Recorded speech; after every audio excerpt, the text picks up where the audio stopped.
Il est 12h45, retour sur le plateau du Déj Info. On vient d'apprendre que le conducteur du car scolaire accidenté à Châteaudun ce matin avait été testé positif aux stupéfiants. Accident dramatique qui a causé la mort d'une adolescente de 15 ans.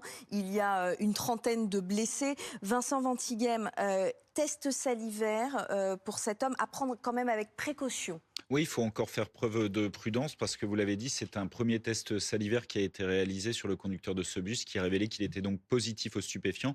Reste à savoir s'il l'était au moment où il conduisait. Est-ce que ça vient établir un taux positif aux stupéfiants mais qui date d'il y a peut-être plusieurs jours, voire plusieurs semaines, ou est-ce que c'était une prise récente de stupéfiants? Et ça, ce sont des tests un petit peu plus poussés qui vont permettre de le dire. Mais effectivement, selon une source judiciaire, et comme nos confrères d'RTL l'ont révélé tout à l'heure, le conducteur a bien été testé positif aux stupéfiants sur la base de ce test salivaire qui doit être confirmé. Ah, c'est quoi un test salivaire? Comment ça fonctionne? Alors comment ça fonctionne? Très simplement, maintenant, quand vous êtes contrôlé au volant, eh bien, on peut vous faire souffler dans le ballon. Ça, les gens en ont l'habitude pour voir si vous êtes L'alcool. positif à l'alcool.